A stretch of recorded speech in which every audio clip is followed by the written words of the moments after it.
I'm excited to talk today about some of my recent and ongoing work related to the topic of how algorithms are used in public policy, both the opportunities and the limits of this work. It's less a sort of singular project with a defined thesis and more an exploration of a couple of different topics that I've been working on with some thoughts about how they fit together. And how we might go about the project of developing, analyzing, evaluating, and governing algorithms in the public sector. I approach this work through a quite interdisciplinary experience and background and approach. My primary background is in computer science with a focus in data science, but I also draw heavily on STS, on legal theory, social and political theory, in an attempt to understand and move away from a model of thinking about these algorithms merely as technical tools that we can study through formal mathematical models, but to understand them in their socio-technical and political context as tools of policy and politics that we need to understand in that broader light.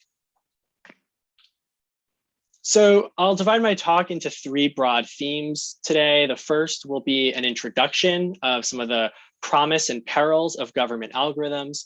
I'll then describe some work on both experimental and policy relevant work on algorithmic decision-making. And then finally, I'll close by describing some ideas around a model of algorithmic development and work that I describe as algorithmic realism.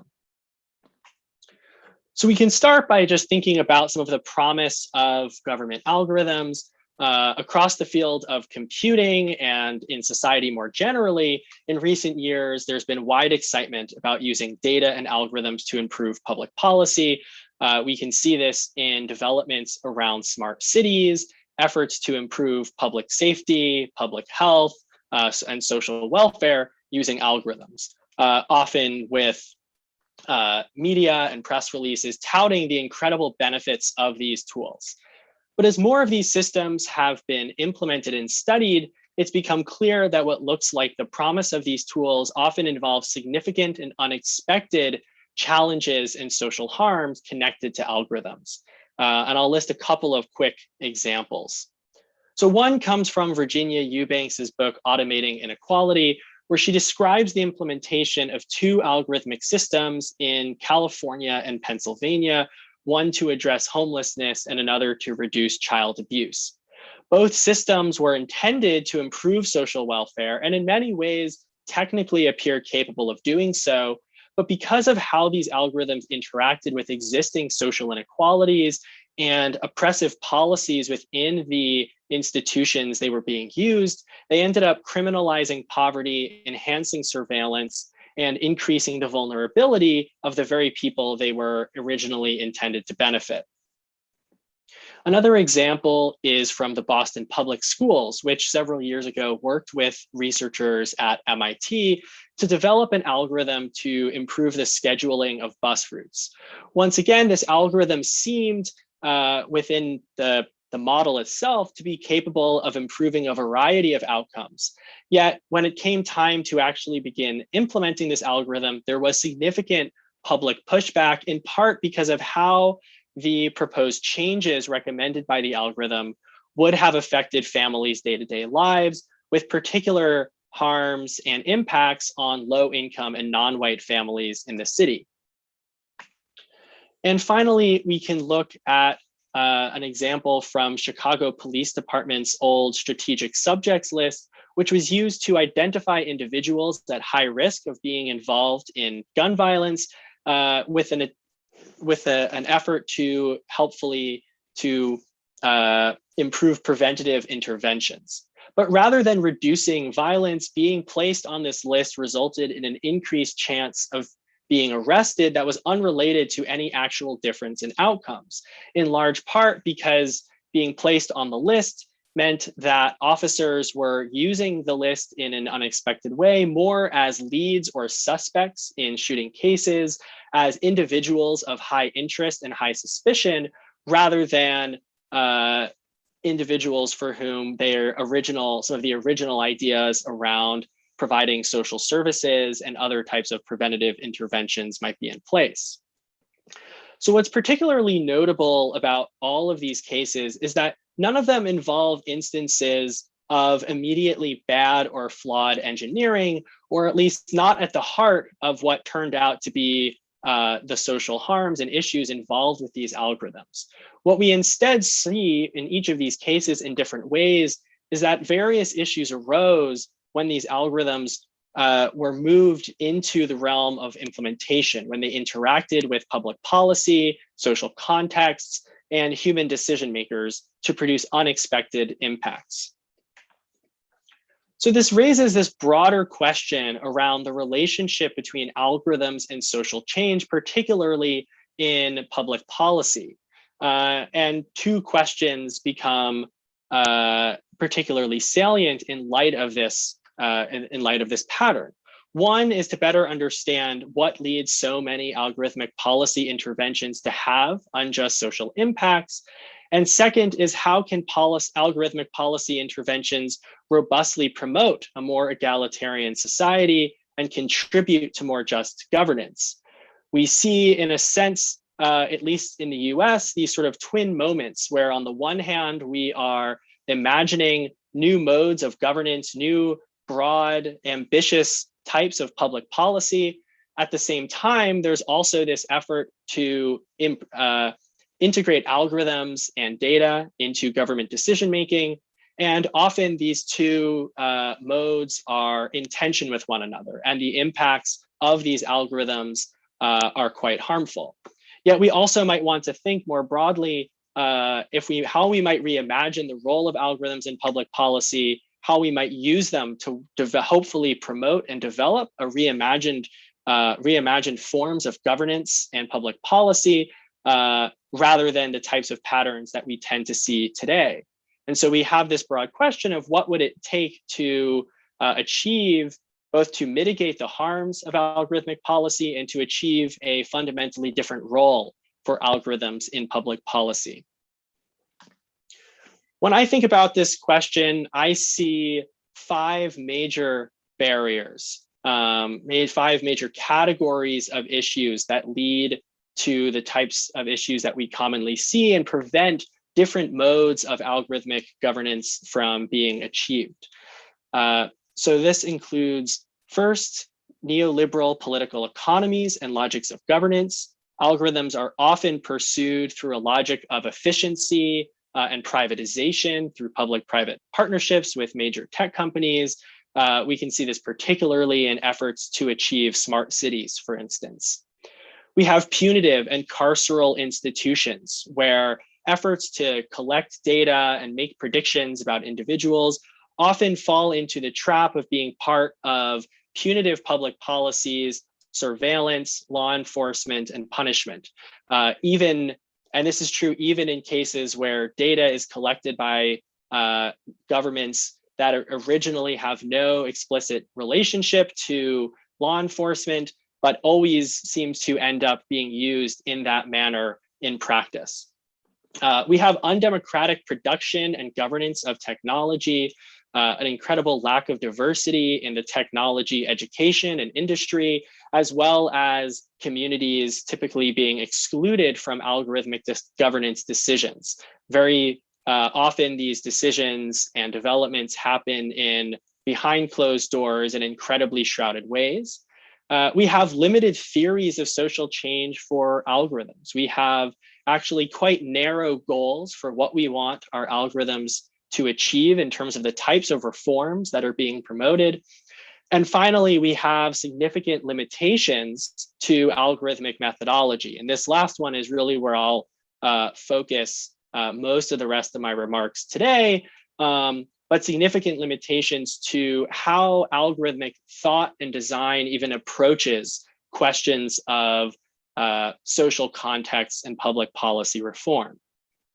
But with all of these together, what I think we have this sort of paradox where efforts to integrate algorithms into public policy are simultaneously too ambitious and not ambitious enough. On the one hand, we often fall into a techno-utopian trap of solutionism, of thinking that technology can solve social problems that are incredibly intractable, that technology could never possibly hope to solve. It's certainly not on its own. But at the same time, we're also not ambitious enough in the scope of reforms that we actually tend to promote with algorithms. Typically, algorithms are deployed to optimize existing policies, optimize existing services and ways of doing business in government that in and of themselves are often fundamentally flawed or fundamentally broken and actually represent the root cause of many of the issues that we're trying to solve. So if we want to more fully grapple with the perils and opportunities of algorithms, we have to find ways to deal, if not simultaneously, then at least in a complementary fashion with all of these different barriers. I don't think we'll be able to achieve the types of outcomes that we might want just by looking at one of these in isolation. And to do this, we need to take an incredibly interdisciplinary approach. Certainly questions of computer science and algorithm design remain relevant, but we also have to think about science and technology studies, or STS, political economy, law, social and political theory, philosophy, and more, to be able to think about all of these issues in their collective fashion. So let's jump into one specific dimension of the role of algorithms in public policy, which is algorithmic decision-making, or how algorithms are integrated into policy decision-making processes. And when we think about this, it's important to properly conceptualize what these decision-making processes look like. Now, if you take a sort of standard computer science approach to studying algorithms, we tend to take algorithms as being sort of a final arbiter. The evaluations focus on how well does this algorithm perform? What are its characteristics? How accurate are its predictions? Do they meet various standards that we might care about for fairness? Can we understand how those decisions are made? And so on. But there's sort of this very narrow frame where what we care about is how does the algorithm make predictions or decisions? Yet, if we look at the vast majority of cases where algorithms are being integrated into public policy, what we actually have are algorithms being used as aids to human decision makers.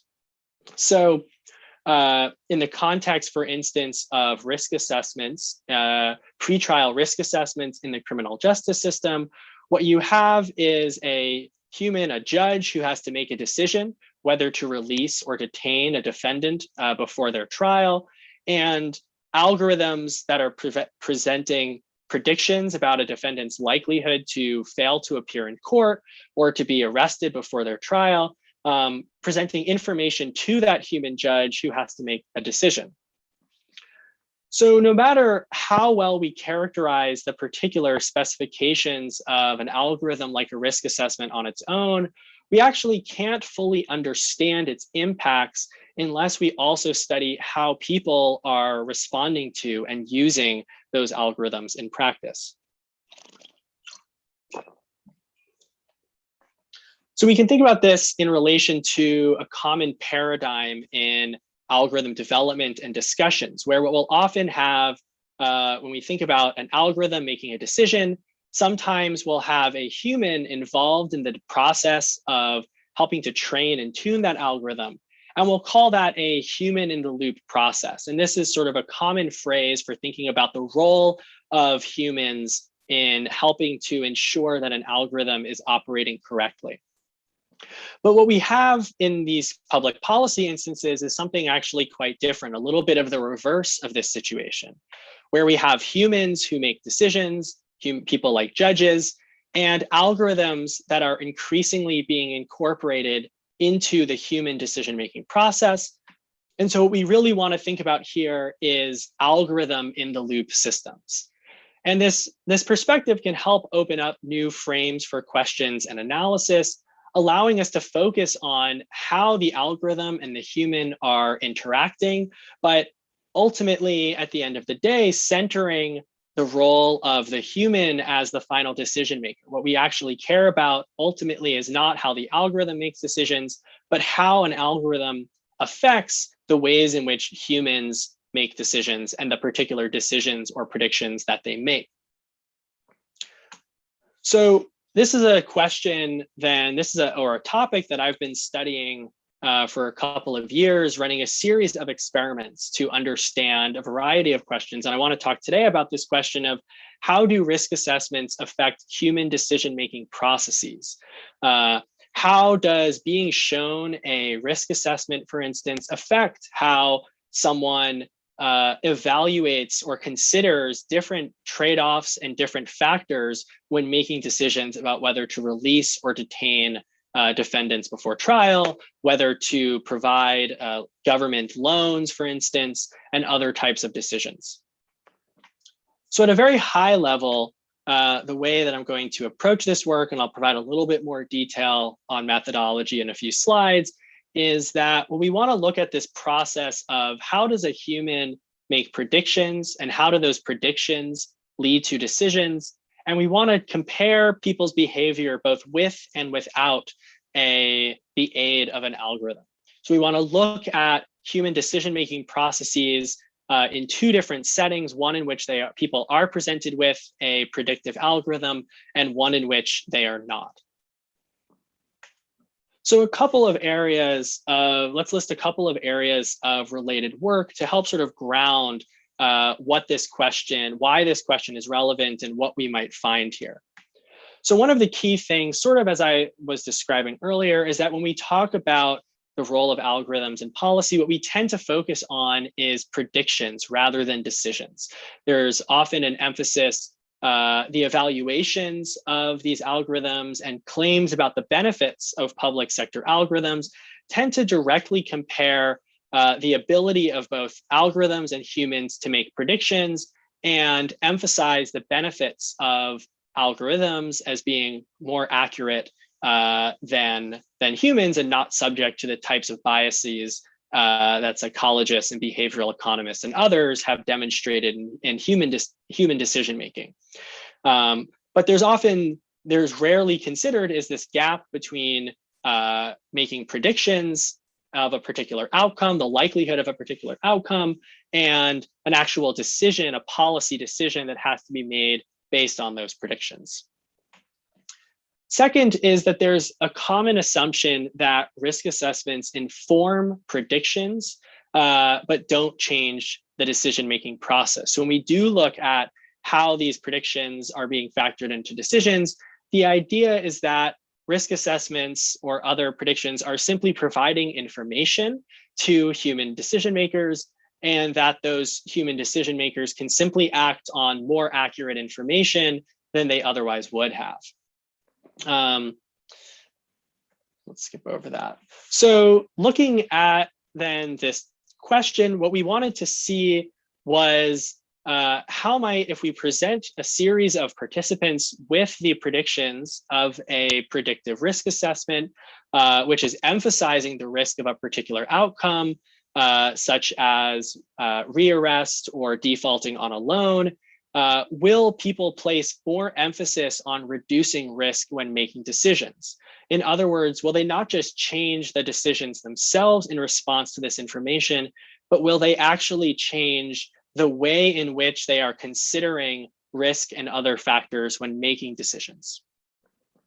And this would be particularly notable because this type of shift would amount essentially to a change in public policy in terms of the balancing act that goes into making various policy decisions. So in contrast to something like simply improving people's capacity to predict risk accurately, which is already sort of part of the process, this would represent an increased emphasis where risk becomes a more salient factor or a more heavily weighted factor in the decision-making process. And because risk is intertwined with legacies of racial discrimination, risk of being arrested, risk of defaulting on loans, and so on. This type of policy shift that leads risk to have greater salience is likely to exacerbate racial disparities. So I'll give sort of a sort of high-level overview of how we went about approaching this question. And I'll be happy to talk more about some of the methodological components in Q&A if that's of interest, but don't want to get too bogged down with all of those details here.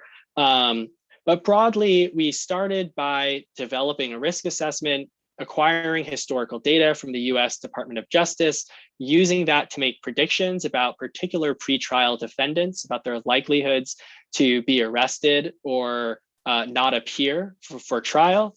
And we then ran a series of experiments on Amazon Mechanical Turk with over 2,000 people, asking them to evaluate 30 to 40 defendants and make either predictions about their likelihoods to exhibit particular outcomes or to actually make decisions such as whether to release or detain defendants. So we did this in two different settings, one being pretrial risk assessments, another being government home improvement loans. I'll talk just about the former for the sake of this talk. So an important caveat then just to remember as I talk about this study and these results are that these are not evaluations of actual judges making decisions in practice, but instead are the behaviors of lay people in the United States on Mechanical Turk making these decisions. So what we can say then is not that these results are sort of a perfect encapsulation of what is happening in the courtroom, even though there are some reasons to believe that the behaviors of lay people and judges can have notable overlaps, but also just to be able to highlight the types of unexpected behaviors and impacts that arise when we put algorithms into practice, into people's decision-making in ways that often directly contradict much of how these algorithms and people's use of these algorithms is described in public policy. So what we have is people being asked either to make a prediction of someone's risk or to make a binary decision about what to do with that defendant, to actually place themselves in the role of a judge and decide whether to release or detain a defendant. And people did this across two different settings. So we have a control setting where people are making these predictions or decisions just based on a text sort of narrative profile about defendants, and a treatment setting where we have people making these decisions with the profile as well as the output of a risk assessment algorithm that is making a prediction about the particular defendant in question. So what this enables us to do is to evaluate people's behavior on the exact same defendants, both with and without the information provided by a risk assessment. So people are split into these two different groups, either being shown a risk assessment or not shown a risk assessment, and are further split into a treatment where they're either only making predictions about defendants or they're only making decisions about defendants.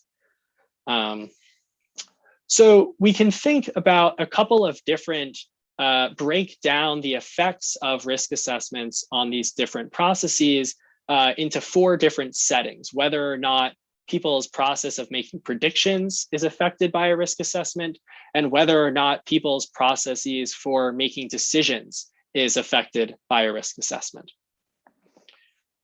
So what we have is sort of as a baseline, if without any risk assessment at all, people are making decisions without any algorithm, we have what I describe as setting one, where both the sort of prediction making process and the decision making process are unaffected by a risk assessment.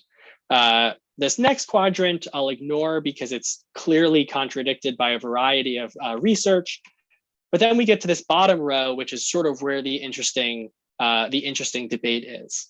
So in this bottom left quadrant, what we have is a setting 3, where the prediction making process is affected by the risk assessment, but the decision making process is not. And this is the common assumption that we see in public policy and in efforts to implement algorithms, where presenting someone, a decision maker with an algorithm, improves their ability to make predictions, but doesn't end up affecting how they make decisions in light of the information that they have. Essentially doesn't change the manner in which they balance different considerations in making these decisions.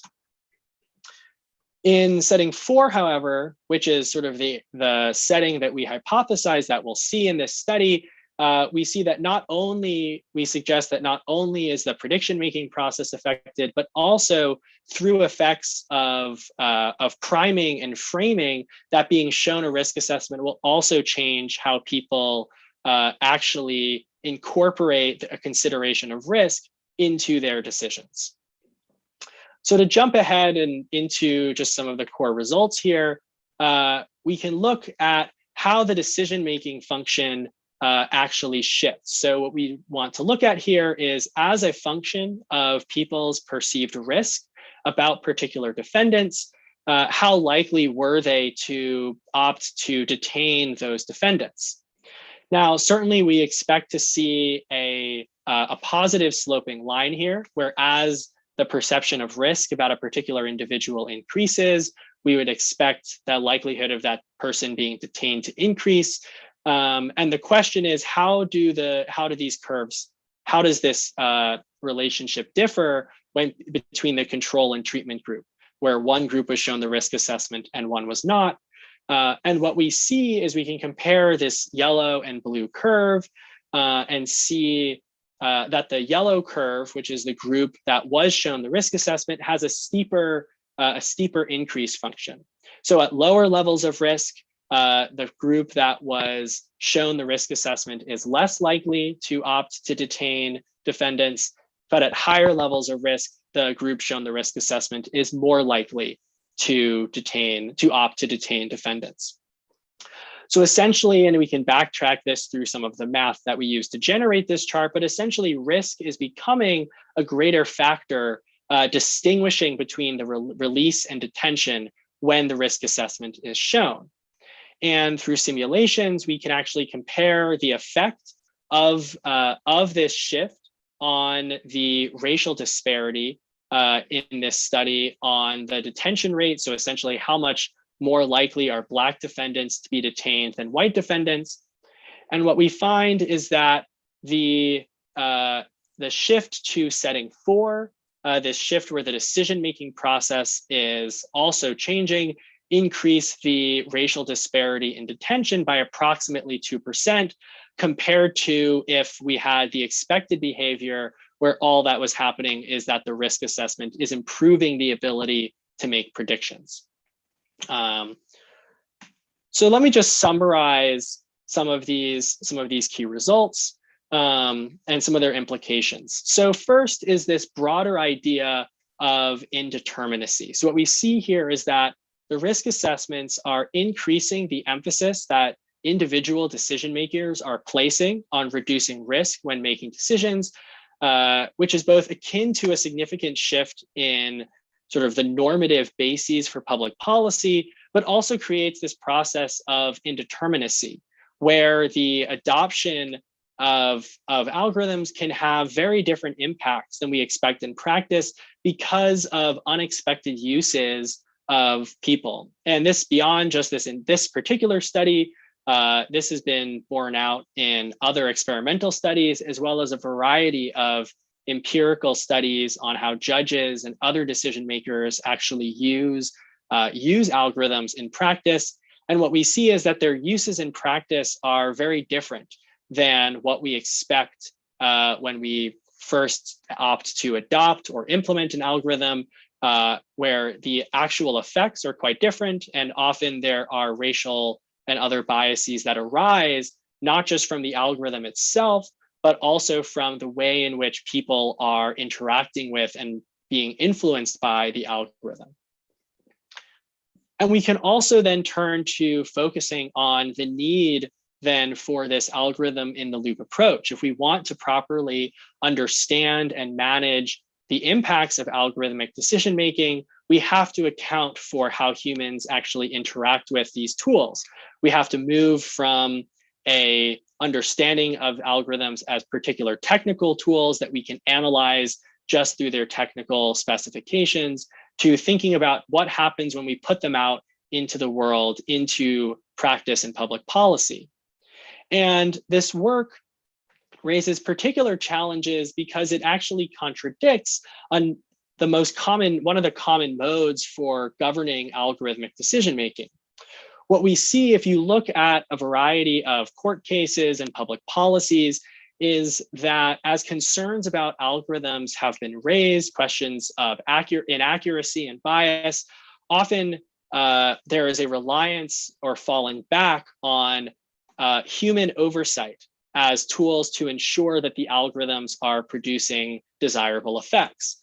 In the Wisconsin Supreme Court case, State v. Loomis, the Supreme Court described that staff and courts should exercise discretion when assessing a risk score with respect to individual defendants. The European General Data Protection Regulation essentially prohibits, in the vast majority of cases, profiling or automated processing based solely on an algorithm. We can look at the Canadian Directive on Automated Decision-Making, which for certain types of settings mandates that decisions cannot be made without having specific human intervention points during the decision-making process, and the final decision must be made by a human. And this all sounds reassuring, yet when we actually look at experiments like what I was just describing, as well as a variety of empirical evidence, what we see is that people are actually quite unable in most cases to provide the types of oversight that these policies are essentially calling for. People struggle to identify when they should or should not rely on algorithmic predictions. They struggle to evaluate the quality of predictions to know when a prediction is a reliable one and when that prediction is not reliable. And the use of the algorithm, as I just showed, can actually change people's decision-making in subtle but undesirable ways, even if they are still maintaining the discretion to make final decisions. So what we have here is what I think of as sort of a paradox of algorithmic decision-making, or a paradox of discretion, where we have concerns about how humans are making decisions, concerns about bias and inaccuracy. So we then try to implement algorithms to improve upon those decision-making processes to obtain better accuracy, better reliability. Yet because we have concerns about the ability of those algorithms to make decisions in a fair and just manner, we then put those same humans back into the process, put them into the role of overseeing the very algorithms that were put in place to improve their own processes. And so we have this process where most public policy is calling for this type of collaboration that doesn't actually tend to hold up under scrutiny of how do these collaborations actually work in practice. And so I think this is a major challenge for thinking about the role of algorithms in public decision-making, and also touches on broad and fundamental questions about what the proper roles for standardization versus discretion and subjectivity are in public policy. I think in large part, we've ended up in this type of situation because we have sort of conflicting desires when it comes to discretion and subjectivity. On the one hand, we are fearful in policy of decisions that are made by humans who can have biases and flawed perceptions. Yet at the same time, as we begin to remove those types of discretion and move towards more automated systems of judgment, suddenly we start to feel that there's more of a need for human oversight and human discretion. And so grappling with these fundamental challenges of how decisions should be made and what values we want to promote in different contexts is ultimately going to be essential for thinking about how can we actually balance the roles of humans and algorithms in a variety of different contexts.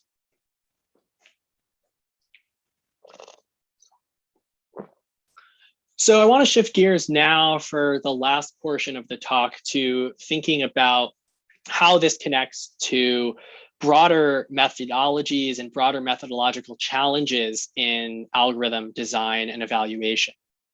So why should we care about method?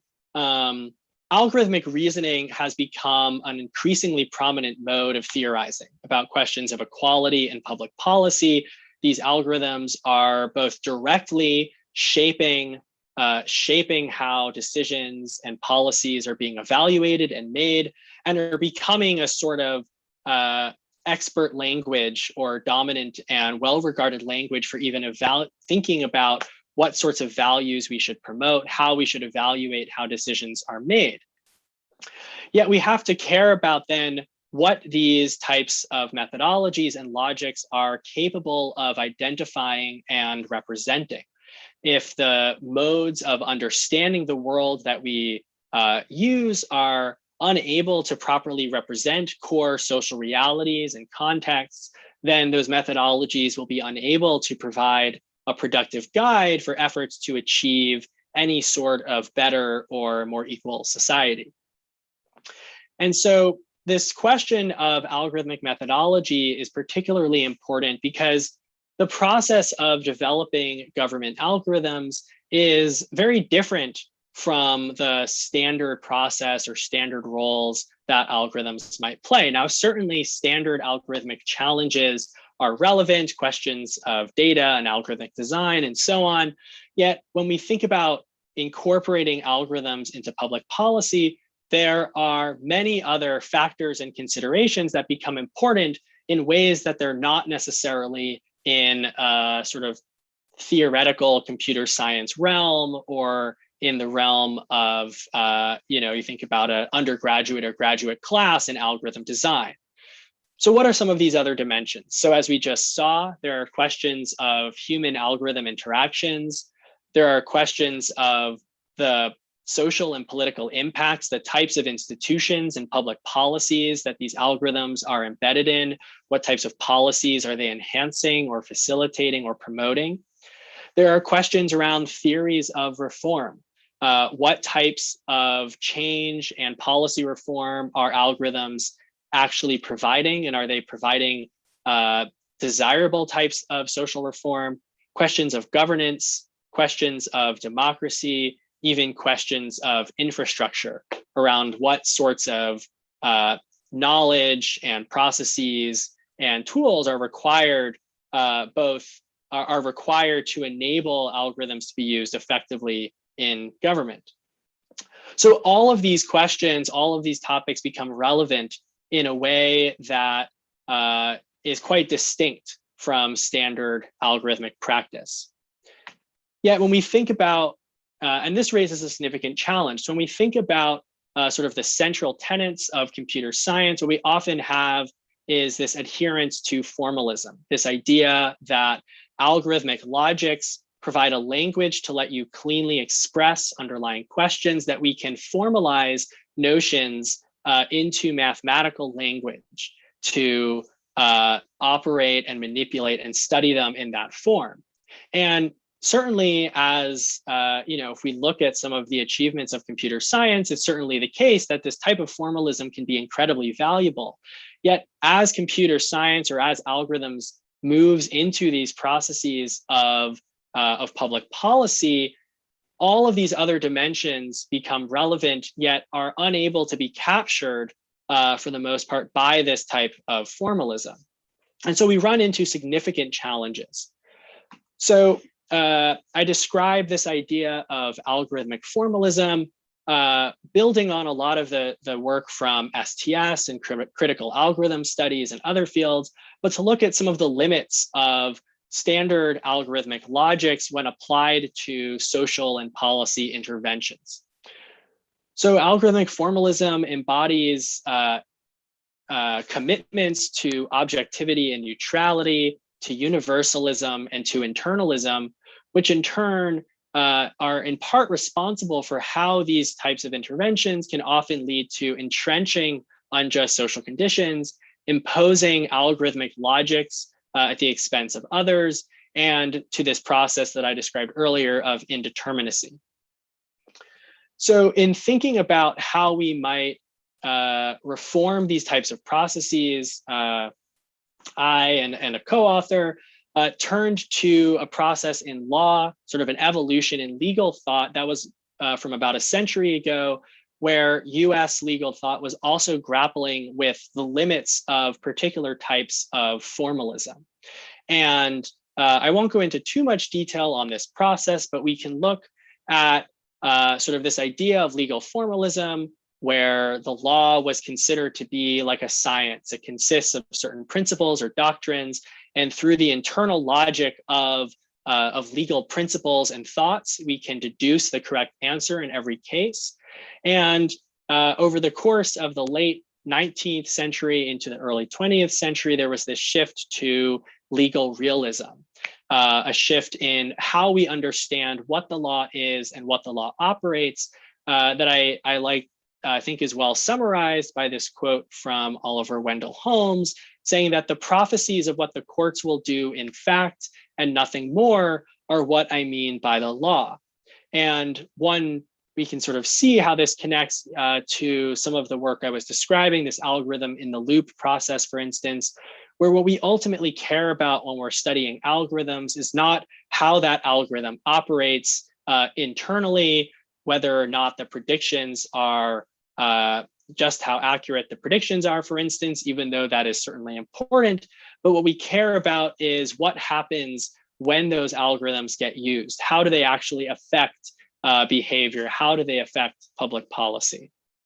And so drawing on this work and on these evolutions in modes of thought, I'll close by proposing a couple of different modes around what an alternative approach of algorithmic realism could look like, and what some of the benefits of that approach might be, admittedly, for just a couple of minutes in relatively high level terms, although I think there's certainly we can think about what this would look like in a more tractable fashion.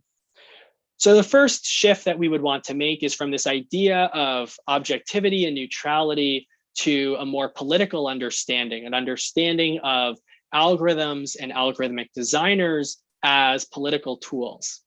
And one thing that this can help us grapple with are questions of reform. What types of reforms are desirable, and how might algorithms be integrated into those processes of reform? So one of the oftentimes there's often this dialogue in computer science discussions around what types of reforms algorithms provide. And because algorithms do admittedly provide a particular type of incrementalist reform, there's often this notion of don't let the perfect be the enemy of the good. And so we have to start to think about how we might think more broadly about connecting the particular types of reforms that algorithms provide to broader theories of social change that can really grapple with more rigorously the relationship between incremental reforms and more radical change, and breaking down the false dichotomy or distinction that's often made between these two types of reforms. The second is shifting from a mode of universalist understanding to a more contextual understanding of where and how algorithms do or do not apply, opening us up to questions around how algorithms align with particular values and contexts and theories of change, and particularly enabling us to better see or better approach algorithms through this ideal of agnosticism, approaching algorithms as means rather than ends, appreciating what they can provide instrumentally, connecting that to these broader theories of change, but ultimately prioritizing the social impacts of reform rather than emphasizing the need to have algorithms play a role if they're not appropriate. And finally, we need to shift from an internalist mode of thought that really emphasizes the mathematical formalisms to a more porous approach that can begin to see the need to consider other factors, other modes of reasoning beyond the algorithm itself, or the sort of formal mathematical elements of the algorithm itself. And as just one example, this can help us appreciate these sources of indeterminacy that I was describing earlier, and can help our understanding of these tools better analyze and account for those types of indeterminacy by moving from treating these algorithms as independent technical systems to part of broader socio-technical systems that need to be evaluated through a variety of different methods and through a variety of even different modes of trying to understand what they are. So in sum, I think that these ideals of algorithmic realism can provide a sort of roadmap for building a more socio-technical and politically conscious and policy conscious mode of algorithmic design and evaluation that is as rigorous regarding the social context and social impacts as it is regarding algorithms themselves. This approach can help us think about the role of algorithms in questioning unjust social conditions, recognizing the limits of algorithmic reforms, and accounting for indeterminacy in algorithmic interventions. So as we think about the many broad challenges that we have towards using algorithms effectively in public policy, I think this type of methodological shift represents one central and important type of change to be combined with some broader social and political and institutional reforms that will also be required to both mitigating the harms of algorithmic policy interventions and also beginning to pursue new visions, new, more ambitious, more egalitarian visions of the role that algorithms can play in public policy.